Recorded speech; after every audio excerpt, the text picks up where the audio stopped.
What if I told you that one of the best-selling toys in American history, a toy that has generated over $1 billion, was invented by accident, in a bathroom, by a man who built rockets for NASA? That man is Lonnie Johnson. And his story is one of the most overlooked, most underrated, and most inspiring stories in modern American history. Lonnie Johnson grew up in Mobile, Alabama, in the 1950s. From the very beginning, it was clear this kid was different. While most children his age were outside playing, Lonnie was inside tinkering. He built his own go-kart engine from scratch at age 13. Not from a kit, not from instructions, from scratch. His parents were not engineers. His neighborhood was not a hub of scientific innovation. But none of that stopped him. Though growing up black in the Deep South during that era meant facing barriers that had nothing to do with your ability.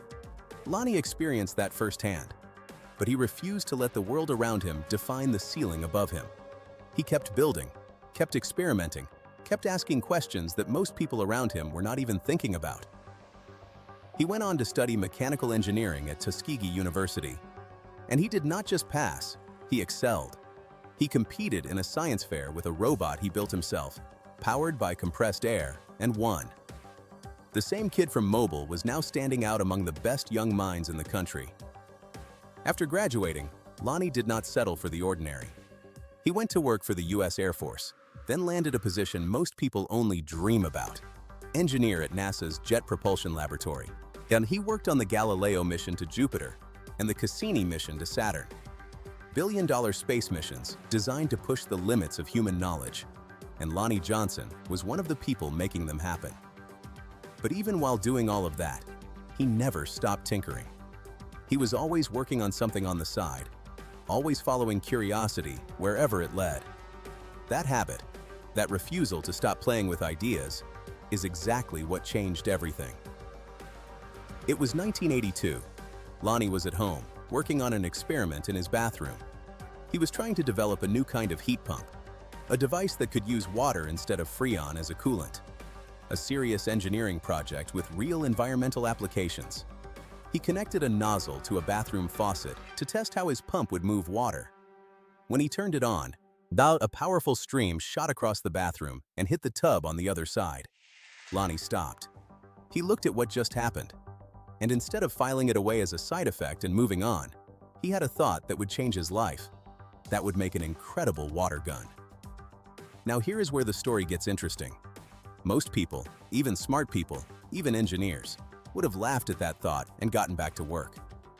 But Lonnie Johnson understood that the best ideas do not always arrive through the front door.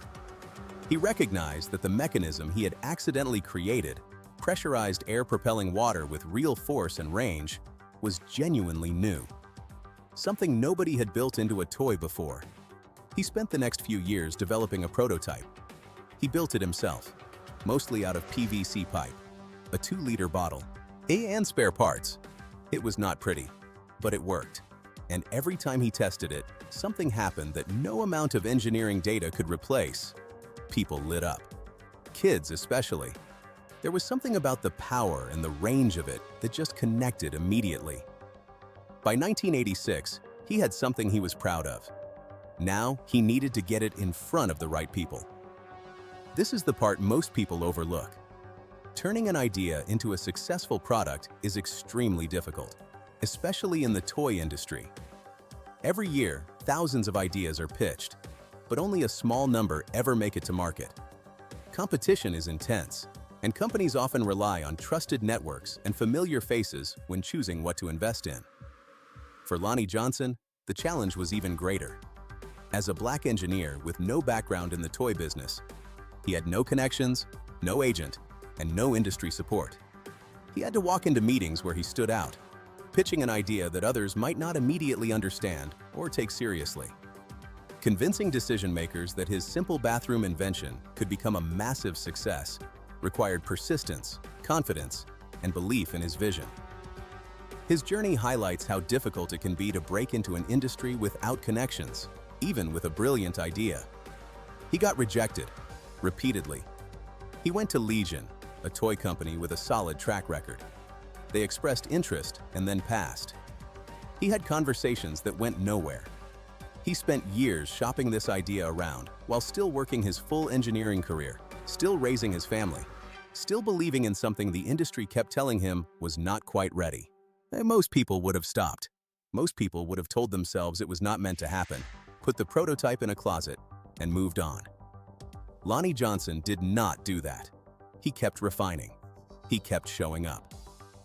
It was not until 1989, 7 years after that bathroom moment, that Laramie Corporation finally signed a deal with him. They developed the product together and released it in 1990 under the name Super Soaker. What happened next was not a slow build. It was an explosion. By 1991, the Super Soaker was the #1 selling toy in the United States. Not one of the top toys. The top toy. It generated over $200 million in sales in its first year alone. Over the decades, the Super Soaker brand has crossed $1 billion in total revenue and permanently changed the outdoor toy category. But here is what makes this story even more powerful. Lonnie Johnson did not just hand over his idea and walk away with a check. He licensed his invention. And that distinction matters. Licensing meant he retained the intellectual property rights. Every Super Soaker sold, he was owed royalties. When Hasbro later acquired the brand and disputes arose over unpaid royalties, Lonnie Johnson sued them and reportedly won a settlement worth around $73 million. He knew what he had. He protected it. He fought for it. And he got what he was owed. And what did he do with that money? He did not retire. He invested it into Johnson Research and Development, where he has been working on a potentially revolutionary energy technology, a solid-state heat engine called the Johnson Thermoelectric Energy Converter, or JTEC. And if the science holds, it could one day reshape how we store and convert energy. The man who accidentally invented a water gun is working on solving the energy crisis. Lonnie Johnson holds over 100 patents. He has been recognized by NASA, honored by engineering institutions, and inducted into the Space Foundation's Space Technology Hall of Fame. He has been featured in documentaries, profiled in magazines, celebrated at universities. And yet, despite all of that, if you stop a random person on the street and ask who invented the Super Soaker, most of them have no idea. That is the gap this story is about. That is the thing that needs to change. It is not just about one man and one toy. It is about what happens when brilliance shows up in spaces where it is not expected. When someone refuses to accept the version of the world handed to them.